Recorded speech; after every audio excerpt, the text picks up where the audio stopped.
Delivery boy खाना ही तो देने आता है, वो कोई इंसान थोड़ी ना है, उसका कोई दिल थोड़ी ना होता है। अगर आप भी ऐसा सोचते हो तो इस वाक्य को ध्यान से सुनिए। एक बार एक डिलीवरी बॉय बारिश के अंदर सड़क पे खड़ा होकर रो रहा था। पता क्यों?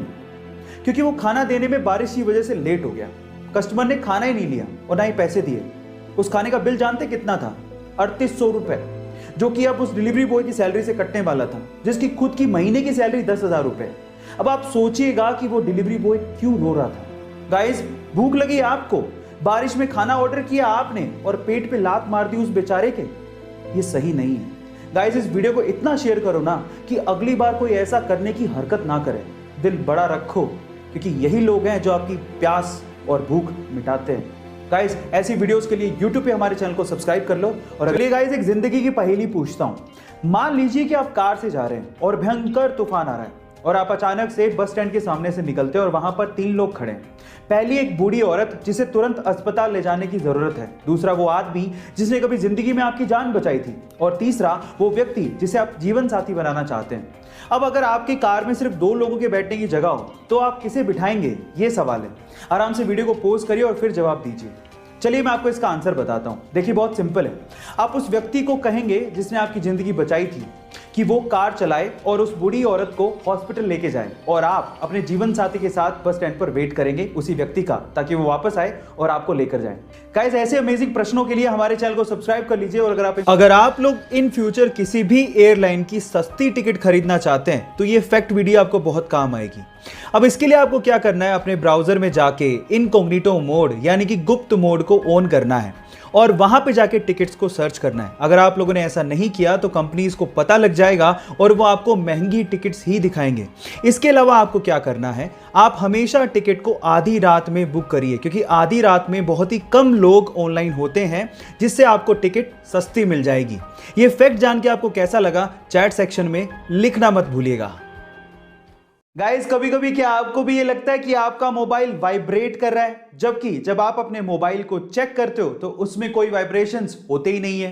ये एक तरह की मानसिक बीमारी है। इसे फैंटम वाइब्रेशन सिंड्रोम भी कहते हैं। और घबराइए मत, ये बीमारी सिर्फ आपको ही नहीं है। इस पूरी दुनिया में मोबाइल यूज करने वाले 90% यूजर्स को फैंटम वाइब्रेशन सिंड्रोम है। क्या आपको भी फैंटम वाइब्रेशन सिंड्रोम है? चैट सेक्शन में जरूर लिखिएगा।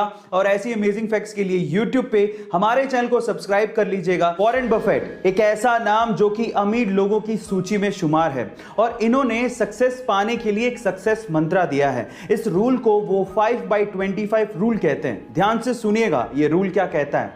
इस रूल के मुताबिक सबसे पहले आप अपनी लाइफ के 25 गोल्स लिखिए एक पेज पर। फिर उसके बाद इन 25 गोल्स में से किन्हीं 5 गोल्स को आप लोग चुनिए जिन्हें आप शिद्दत से पाना चाहते हैं, और उसके बाद बाकी बचे हुए 20 गोल्स को एकदम भूल जाइए और इन 5 गोल्स पे फोकस करिए, हार्डवर्क करिए, सफलता जरूर मिलेगी। और जब ये 5 गोल्स अचीव हो जाएं तो फिर अगले वाले 5 गोल्स चुनिए। गाइस, ये है success Mantra by Warren Buffett. ऐसी अमेजिंग वीडियोस के लिए YouTube पे हमारे चैनल को सब्सक्राइब कर लीजिए। आखिर ऐसा क्या है इजराइल देश के पास कि चारों तरफ से दुश्मनों से घिरे होने के बावजूद भी कोई भी दुश्मन इजराइल की तरफ आंख उठा के भी नहीं देख सकता? क्या उसके पीछे का रीजन जानते हैं? चलिए आज इस वीडियो में मैं उसका रीजन आपको बताता हूं। उसके पीछे का रीजन है इजराइल की खुफिया एजेंसी। जी हां गाइस, जैसे इंडिया की खुफिया एजेंसी का नाम है रो, वैसे ही इजराइल की खुफिया एजेंसी का नाम है मोसाद, जिसका मतलब होता है मृत्यु।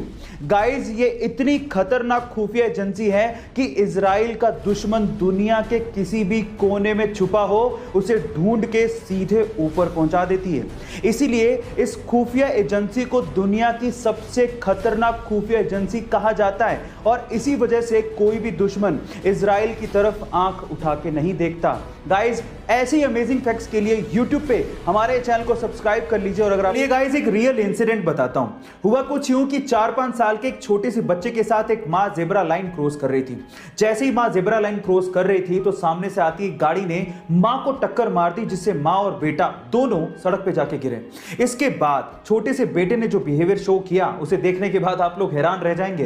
हुआ कुछ यूं कि बेटा सबसे पहले खड़ा हुआ, उसने अपनी मां को संभाला और फिर उसके बाद उसे अपनी मां की हालत देख के इतना गुस्सा आया कि वो गाड़ी की तरफ गया और गाड़ी को 2-3 लात मारी और उसके बाद गाड़ी वाले को सुनाने लगा। गाइस, इतना मैच्योर बिहेवियर शायद ही किसी ने उस बच्चे से एक्सपेक्ट किया हो, लेकिन मां को लगे तो बेटे को दर्द तो होता ही है। गाइस, ऐसी अमेजिंग वीडियोस के लिए YouTube पे हमारे चैनल को सब्सक्राइब कर लीजिए।